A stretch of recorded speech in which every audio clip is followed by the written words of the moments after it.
Voilà, bonjour, bonjour, bonsoir mes amis, bonjour, bonsoir tous les internautes, partout où vous êtes dans le monde, je vous salue. Aujourd'hui, on va essayer d'analyser ensemble, tout ensemble, concernant cette photo que je mets devant vous. La photo de l'ex-première dame, Maman Olive Lembe, qui est allée visiter la femme de directeur de cabinet des chefs de l'État, l'ancien directeur de cabinet des chefs de l'État, Kamere, Madame, comment elle s'appelle ici? Amida, Madame Amida. Bandeko, mama mwasi ya président na biso ya kala, toyebi Maman Olive azalaka na bolingo, asutenaka batu, akendaka kotala bato bazana ba problème. Et puis voilà, toyebeli ebongo, bato bakufisi, bato bazana ba problème, akendaka ko visiter bango. Et puis d'un coup, Tomoni, c'était, je n'ai pas réussi à faire cette vidéo hier pour na makambo ya ba marche, ba marche salemi lobby à l'ENF. Et bimaki presque nzela moko photo et bimaki na tongo à l'ENF. Donc les soirs, je crois, les soirs mercredi, le 8 juillet. Et puis les 9, il y avait marche. Donc tout ça qui occupait ma makambo à marche. Et maintenant là, on voulait un peu parler un peu de cette photo ici. Maman Olive Lembe, abimi epanaye akekotala, moi si a Kamere, Amida. Voilà, ndenge tozo mona, ezana kati ya ndako ya Amida. Moi si a ancien président na biso oyo toyebi ke akendaka atalaka vraiment bato, a visitaka bato bazaka na ba problème. Tomoni sikoyo aye ko visiter, moi si a Kamere, Maman Amida. Tomoni na bana ya Kamere, na bana ya jibe mpia na bazawana tout. Donc c'est la famille bazala qui vraiment na famille basali pe ba photo na kati ya famille ngazle na mona photo yo. Je vais essayer d'analyser un peu, hein. Je vais essayer d'analyser un peu.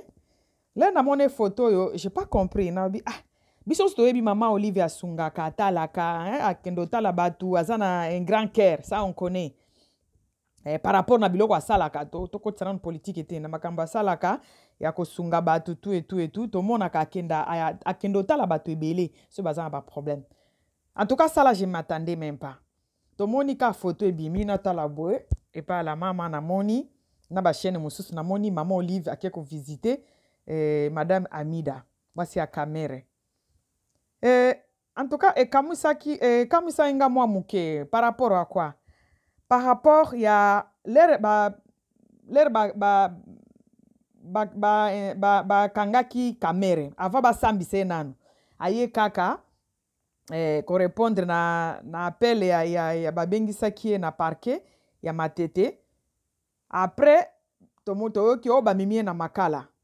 Tout d'un coup, il y a une vidéo qui circulait. Maman Olive azoloba na Swahili, je crois c'était à Bukavu ou à Goma comme ça. Azo ebisa bato ndenge sak na bango soki mobali na ye asimbisaki mobali ya Amida, donc asimbisaki Kamere sak na ye coffre ya mbongo, et puis Kamere azwa mbongo wana asankapare na ngolere mobali na komo senga mbongo na ye. Kamere ayebisi eke beau frère na ye, donc maman mon grand frère, donc grand frère ou petit frère ya madame na ye, mama ya bana na ye ya liboso mutu atiaki nyoka na kati ya sac wana mbongo ebungi. Je crois biso nyonso tomonaki video wana. Et puis alobi a mérité vraiment prison, makambo asalaka mobali na ngai ayiba biso mbongo. Aloba semeki na ye mutu atia nyoka na kati ya sac wana mbongo elimwa. Mais aujourd'hui là de la voir, cette même dame oyo si je peux dire ça, vous allez m'excuser, ce que je suis en train de dire là, ça n'engage que moi, hein. Cette même dame là otomonaki avant kutuba condamner Kamere yasi alobaki déjà makambo ya moyibi ya mbongo na bango o Kamere ayibaki. Mais aujourd'hui c'est cette même dame là aye ko visiter madame ya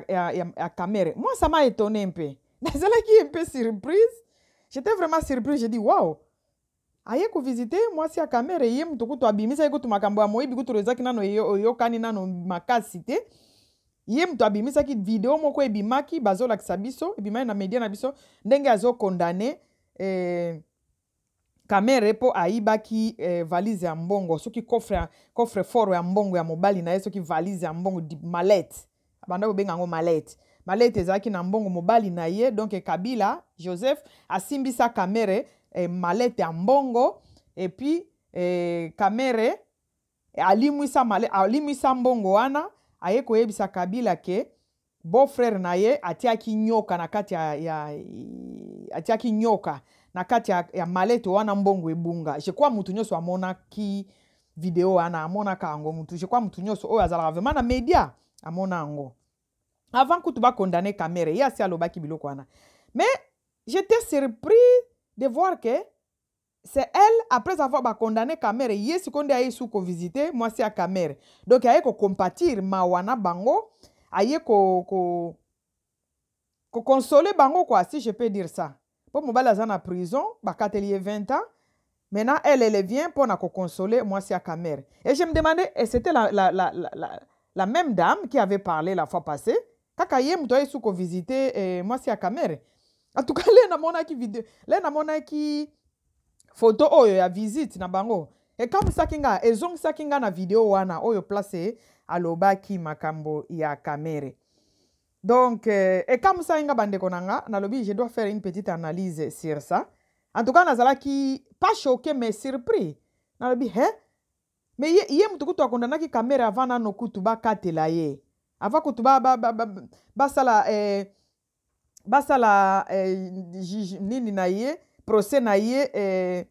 médiatisé avant ba médiatiser procès na ye déjà si alobaki ndenge Kamere aibaki bango mbongo. Et lelo c'est la même dame qui vient maintenant chez Kamere consoler sa femme et ses enfants. Donc mboka na biso eza na makambo moko donc il faut vraiment ozalaka congolais na congolaise pour comprendre ngo. En tout cas moi j'ai pas compris parce que nazonga ki directement na vidéo wana. Mais c'est pas grave, aye kotala ye, et ça signe moko ya bien, et la ki si quand même bolingo, mais bato batala ki vidéo wana, je suis sûr bazala ki choqué loko langa. Mais aye kotala ye quand même, c'est mieux quand même par rapport na bato ba ye ko visiter yeti. Aye quand même ko visiter. Malgré même na ba campagne na bangole ba bando sala ba campagne avant Félix Tshisekedi aleka, cette même dame maman Olivia Bandeko loba trop pour na basi ya ba candidat misusu et ami d'azala qui parmi ba bandeko loba ceux qui basi na bango baza divorcé ba bilo de trucs beaucoup de trucs qu'elle parlait. Mais parfois moi je me demande c'est que alobaka moko na bakanda et le kande kiti siko azongi mutu to ezala kinini. Donc makambo penza ele kaka mboka na biso il faut zalaka congolais pour comprendre ngo. Mais cette même geste ici là, geste o la kisi biso pe lisusuke, ele batu baza na ba problème, botiki nanu ba différence ya ba différence ya ba raisonnement na bino, différence ya ba façon na bino de voir les choses. Là mutu na problème, il faut quand même bo participer nanu, bo la kisaye ke boza ko compatir na ye malgré ba divergence ya ba idée. Mais quand même toza biso nyonso ba congolais donc voilà. Eza pe signe bien ndenge aye ko visiter ye. Après avoir ko choqué nga mais choqué kinga na débit. Après j'ai dit quand même waouh, elle est quand même une femme vraiment oyo peut-être azalaka na kandate. Lere likambo eleki et puis azongi na ye mutu aye ko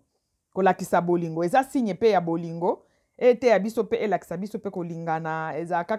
teke makambo ya politique bokangi yango ekomi lokola ba conflit public ba conflit personnel eza makambo ya mboka mutu azo na ba idée na ye mais lere siko moninga azu problème bo kipe ko kende ko tala na parce que eza guerre privée te eza guerre politique ekotaka na ba vie privée te eza pe signe. Donc présence na ye et la kisi biso pe signe wana soto lo babongo entre guillemets eloko no zo lo beza entre guillemets et la kisi pe bolingo ke ata soki toza na ba idée différent ya politique ba idée différent ya ba politique quand même soki moko azana problème privé to okipe ko talana et signifie photo pe ezo la kisa eloko ango aye ko visiter ye malgré que makamba politique a lobela bango mabe. Mais l'air moninga mombal ne ba katelier 20 aye kotala ye aye kotala eza pe signe pe to koloba ya mwa bien ekoki pe kozala signe ya koloba ke na ye sikoyo kolakisa yo na ye mpona kolakisa yo ke omoni ke boza eloko te tokomisi bino na suka ekoki ozala pe signe yango donc photo oyo ezoloba makambo mpona ngai naloba misato wana ya liboso nandimaki te ke mwasi oyo makambo alobaki na camere premier jour ka bakangi camere na matete alobi camere ayiba bango coffre ya mbongo ye na beau-frère na ye ya mwasi na ye ya liboso après photo ezongisinga kuna deuxième chose place photo ezongisaki nga photo ezongisinga lisusu na le babando osala bacampagne na bango le bando osala campagne ye azokendaka na shadari bazokendaka partout na shadari mpona kolinga PPRD ezonga lisusu na pouvoir et puis camere na mwasi na ye Amida et puis Félix na Nyakero na ye donc ezalaki lokola mwa tiraillement mwa combat moko boye et puis cette même dame Mama Olive Lembe oyo ancien ex première dame ya Congo en tout cas baninga babande kutu koloba te ya komisaki yango ndire conflit moko boye privé basi na bango baza kutu boye lobaki babiloko oyo batu nyonso bayebi yango naza na ntina ya korepete yango awa te parce que naza wana te pona kocritiquer mais je suis en train d'analyser un peu voilà ye moko akomaki koloba alobaki mabe ya baninga basi donc biloko misato wana le namona photo etika kinga ezongisi ngai ye mutu akritike camere mutu aliboso na bapropagande ye mutu abande koloba abando loba baninga na ye basi na ndenge ya mabe et puis troisième pourquoi elle est venue visiter pour alinga alekisa message nini na visite na ye oyo ezopesa biso message nini quel message eza na kati ya visite oyo alors nga namoni biloko misato wana eyelinga ekoki ozala ya liboso na ye kolakisa bino toye kolakisa bino ke boza eloko te kolakisa bino ke biso toza nano tokoki mpe tokomisi bino na place tolingaki bokoma donc mpona kolakisa bino ke biso bato tokomisi bino place bokomi ngai oyo na ye kovisite yo ekoki ozala premier argument deuxième argument ekoki kozala modele afingaki bango wana alobi ta makambo na bande koyebisa bino yango oyo aye kokanga pe aye pe kovisite bango po asali pe photo troisième oki ozala pe na ndenge wana bande koloba po na mbongo na bango bayibaki donc il y a trois choses wana ndenge nazomona na kati et puis quatrième chose ezali peut-être abosanaka ne soki alobi abosani parce que politique eza guerre privée te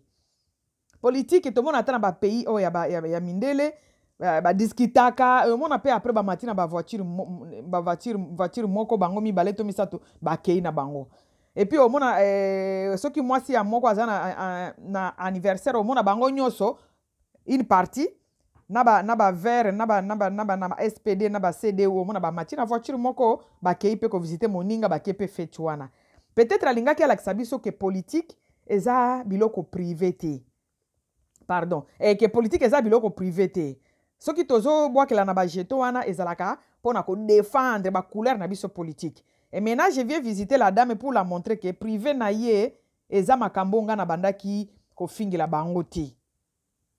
eza makambo oyo nga na bande kolobela te ezaki makambo politique et maintenant là na ye kovisiter comme une dame oyo aza plein compassion aye kotala moninga oyo mobali na ye bakotisi ye na prison po ekomami mpe na bible nazalaki na boloko boyaki kotalanga te nazalaki na nzala bopesa ngelo wa kolia te peut-être alingi aréaliser eloko wana Jésus alobaki nazalaki na boloko boyaki kotalanga te yango aye kotala moninga mais moi franchement j'étais choqué quand là namonaki yango choqué c'est trop dire quand même c'est trop si je dis choqué je pars très loin nazalaki étonné surpris et je me suis posé plusieurs questions on a outu ko epele première question ezalaki po bande kofinga bango sikoyo ke basi wana baza boye na boye na mama Nyakero Denise baza boye na boye ere siko aye siko pona visiter ye pona lakisa bango ke melaka wana bande ko bisa bino yango bomoni ou bien makambo ya mbongo oyo kamera yibaki sikoyo ko yebise boye yibaki mbongo na biso tala place mobile no asuki na ye ko kanga photo ou bien aye vraiment na compassion penza po na compassion nano toyebi ke asungaka même aye kolakisa ke nga nazala mutema mabe na bino te to en tout cas vidéo na nini na ye oyo photo oyo na comprendre yango penza te eza na ba version ebele na mutu nanga. Mais voilà, comme on est chrétien, na ba toza ba chrétien, tokotikala ka na point oyo yake aye ko visiter ye pona oyo elokomami na Bible ke nazalaki na boloko boyaki kotala ngai. Voilà, donc aye kotala ye po moninga za na passe malgré baza na ba divergence na bango ya ba parti na bango politique, mais aye quand même kotala ye parce que ba parti wana eza politique et vie privée eza vie privée, donc totikali na version wana. Mais de toute façon franchement ngana mituna ki na maloba wana aloba qu'est-ce que kiko ya penza ko s'afficher na bango boya kangi na bango photo. Mais la politique ya modèle ya mboka na biso ezalaka ndenge mususu to ndimango ka boya ye kotala bango. Bandeko nalingi na loba pe eloko moko pe na katika ya photo moni visite oyo erapelenga makambo ebele na sens que ata soki toza na ba problème na baninga to kanga kango penza ezala te ke ozolinga moninga ti akufa. Parce qu'on ne peut pas dire que cette dame n'a rien à faire pour venir visiter Amida. Elle est venue visiter Amida, moi c'est à Kamere. Ça montre quand même que Atiki Nyoso Azalaki Nango. Parce que c'est une femme qui essaie de s'occuper vraiment. Azalaka trop occupée. Azalaka au four ou au moulin. Ce qui est totalement bien à Babylone qu'on a ça.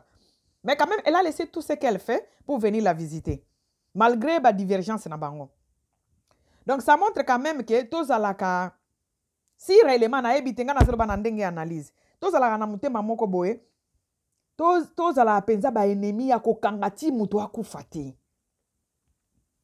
Parce que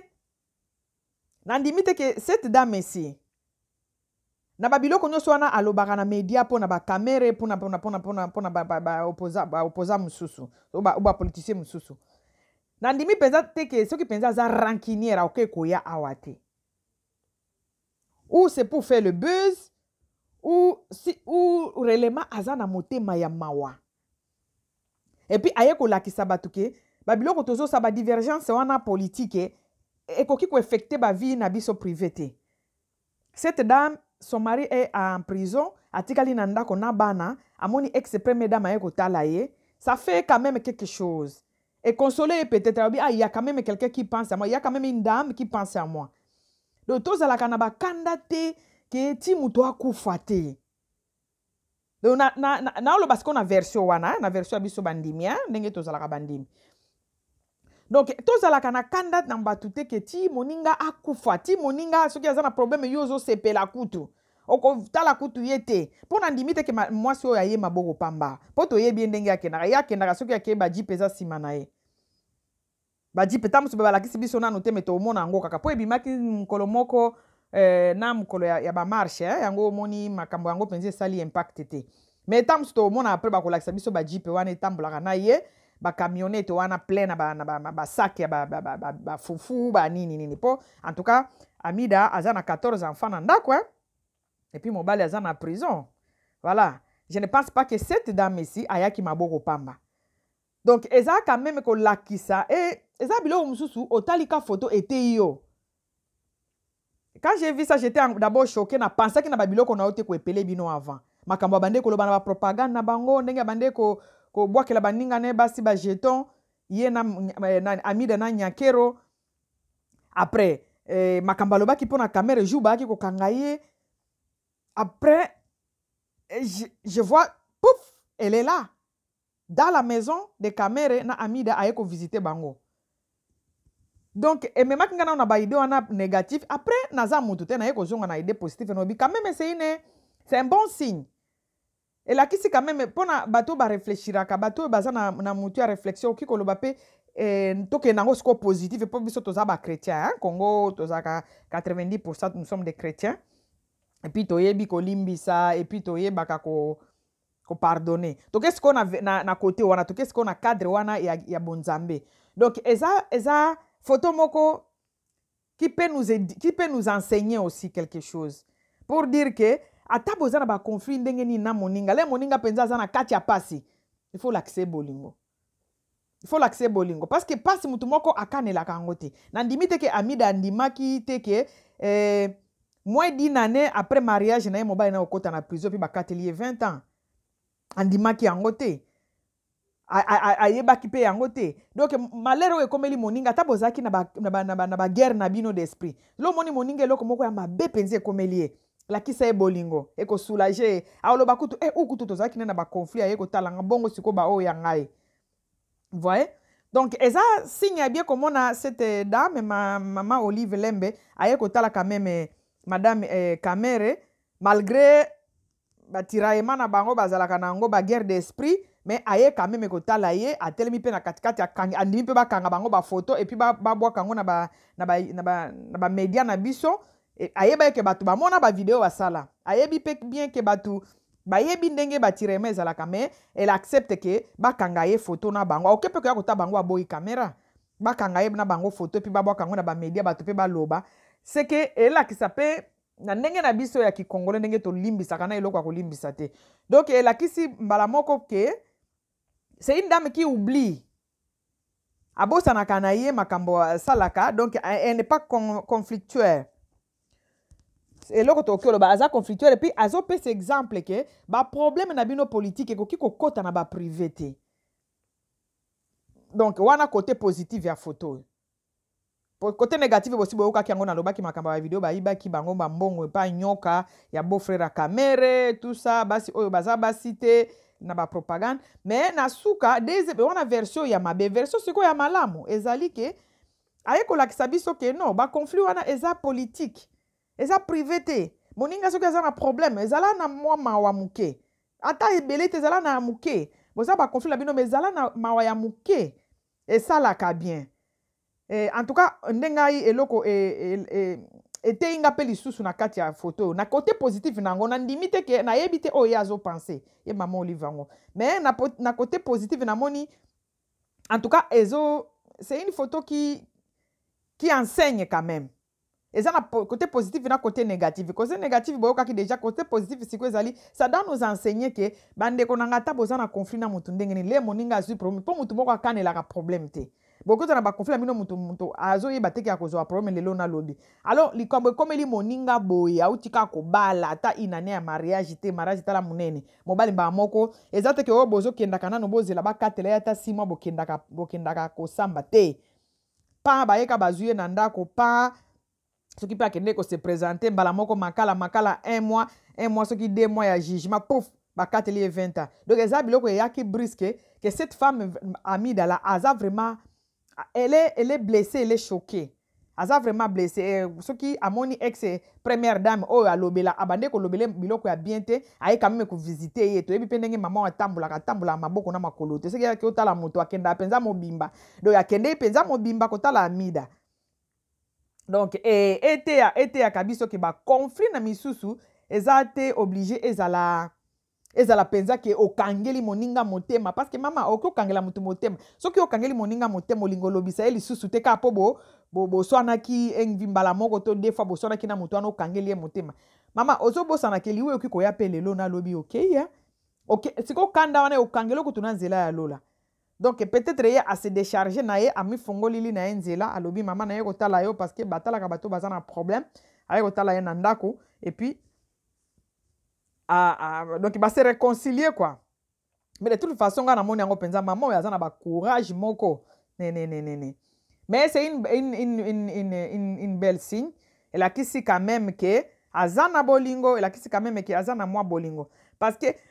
entre ye na papa na ingina la kisabino awa par exemple botala oyo na oloba kutu te botala kaka papa o na mariage ya Kamere na mwasi na eto mona ki e musicien na biso Koffi Olomide mais boyebi babeze ezoleka mikolo oyo alobi bakabela Kamere bana mutu oyo bozalaki baami sikoyo aza na prison oli olobela eloko moko eza ya bien poste toza pe sire certain nzembo wana bayembaki na Sengula soki Sengula ya la femme de quelqu'un toyeba ke Kamere mutu bafutaki bien bafutaki très bien po ayemba nzembo wana pona kosukisa jibe mpiana na biso ke apusa na esu pembene ya Amida te nzembo wana penze bande penza koyembela Amida na jibe mpiana et puis soki otali bien comme ya azalaki talaka ndenge baosola na litoi na fete ya Kamere baosola penza na litoi tala baosola penza na litoi na fete ya Kamere Kofi akosola penza na kamere na lito donc bazaka ba pire mais lelo to moni kamera za na prison mutu oyo aza censé ko défendre ye aye koloba makambo Kofi alobaki wana pona bana jibe ke balati kombo ya kamere donc eza lokolo ozo se manque na kamere na jibe na bana wana na mama na bango donc ozo saboter toute une famille. Oh amitié ya boye malamu ata ozala na mutu oyo boyoka na ye te mais aye kotala yo donc ye asoulage motema na yo neti mama Olivia ye asoulage malgré bazalaki na badivergence na bango lere bango nyonso baza en bonne santé et puis mutu moko aza na problème te bazalaki na badivergence mais lere moninga aza na problème aye kotala ye mais sikoyo oyo bazalaki bien na mutu donc eza peza deux choses différentes bandeko nanga so bo comprendre. Maman Olive leur ami dana kamere bazalaki bien ba divergence ezalaki ba jeto ezalaki mais leur kamere ba katelier 25 ans na prison maman Olive aye kotala mwasi na ye na bana na ye na ndako boto ebite na côté na ye kotala bango la ko lakisa bango ke yende kake na yebisaki bino nini to ayeka na mawaka ya bonzambe po biloko abokutu to yebelie nango ye aye kotala mutu bozaki ne na conflit leur azala po mo ye kotala ye bosiko botala oyo bazalaki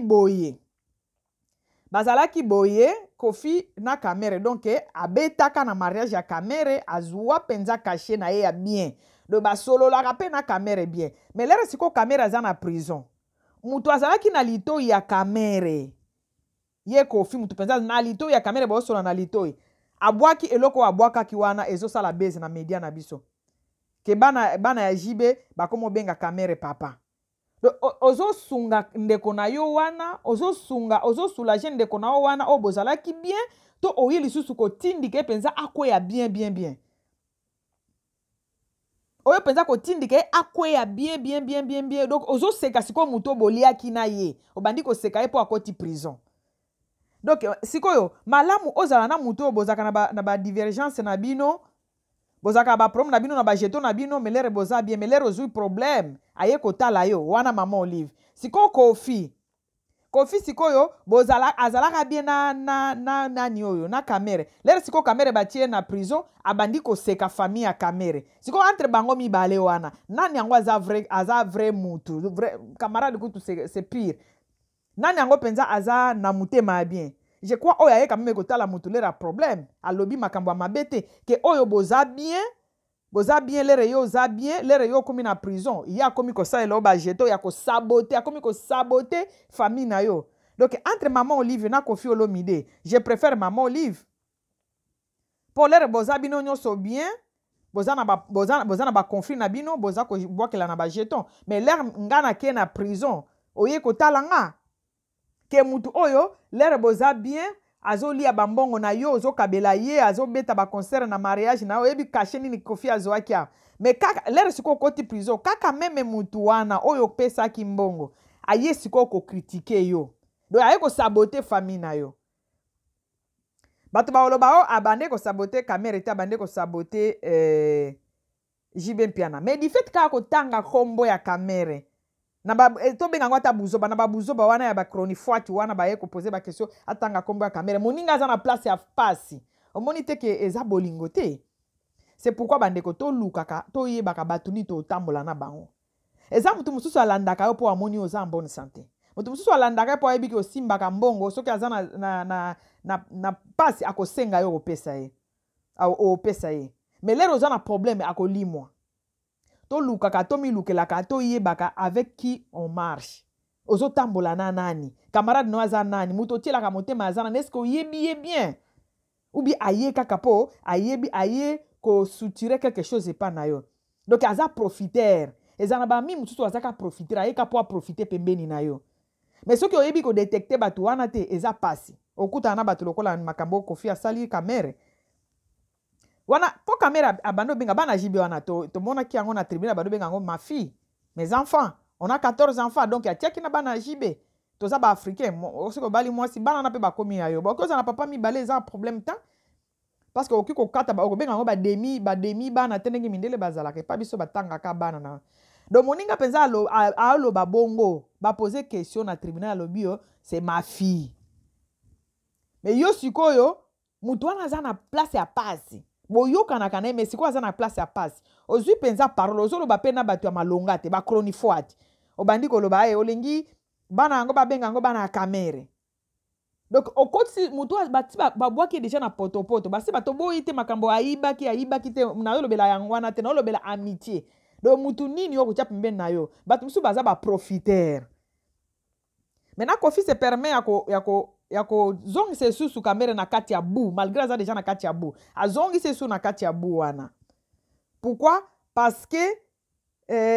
toyebaka donc eloko na nge na tire comme conclusion toyebaka avec qui on marche bato mibale ole natalaki photo oyo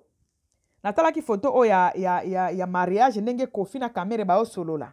seke penza awa kamera aza fort aza na mbongo aza directeur de cabine donc Kofi penza aliaki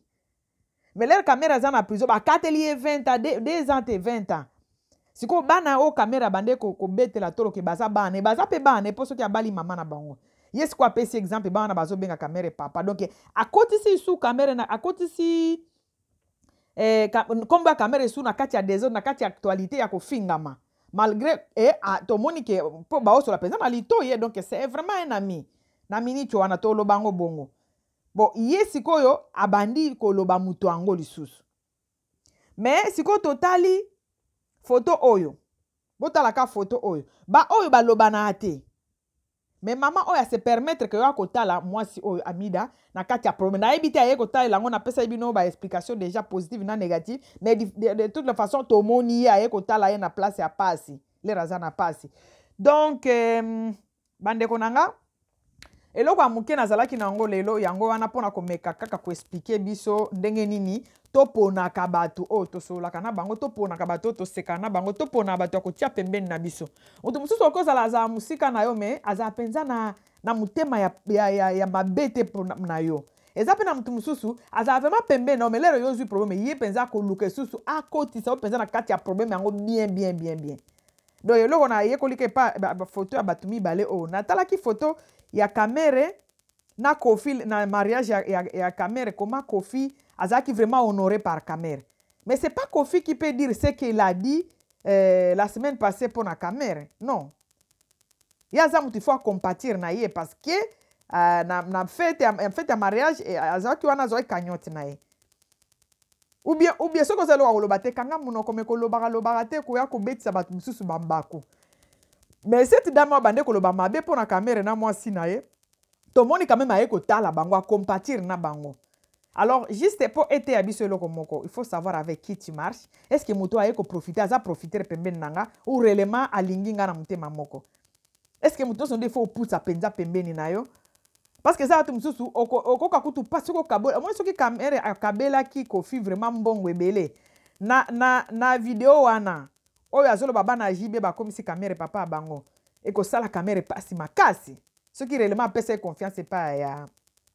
epa ya Kofi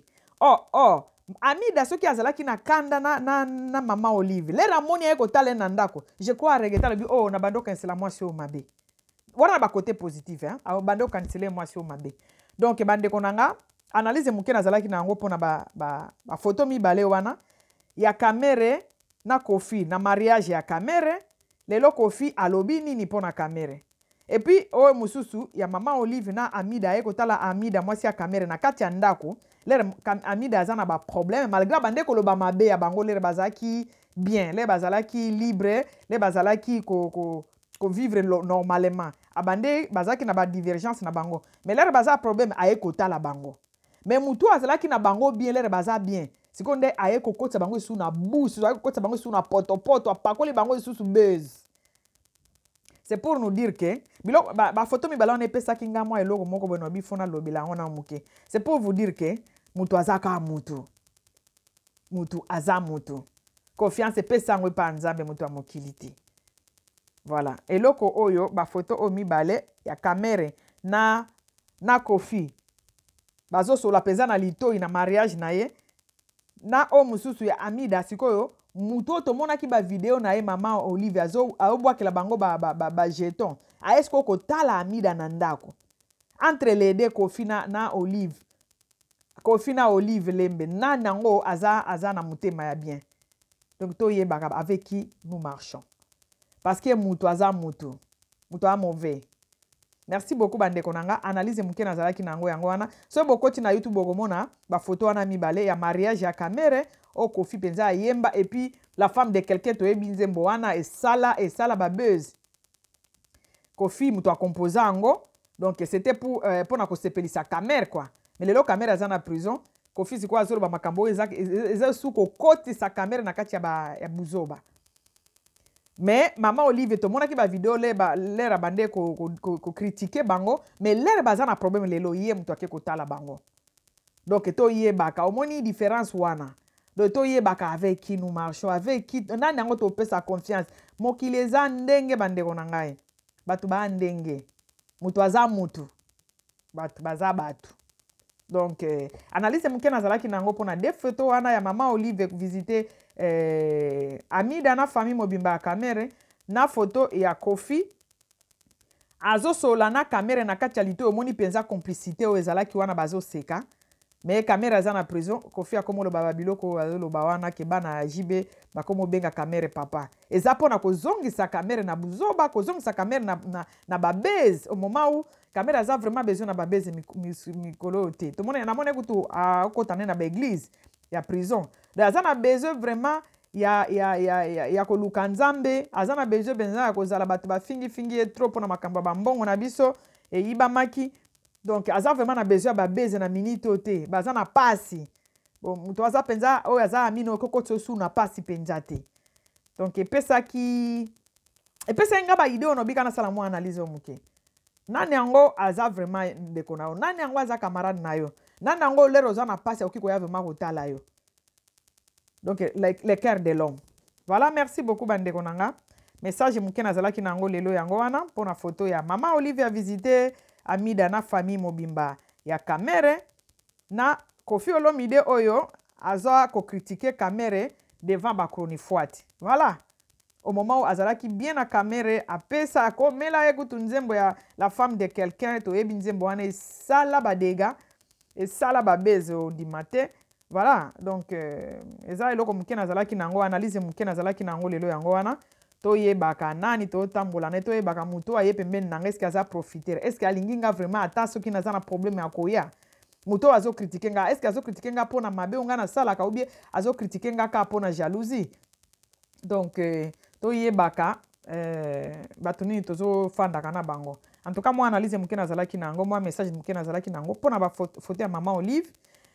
na visite a visitaki mwasi ya Kamere Amida Shatir avec toute la famille de Kamere. Ciao mes amis, à la prochaine.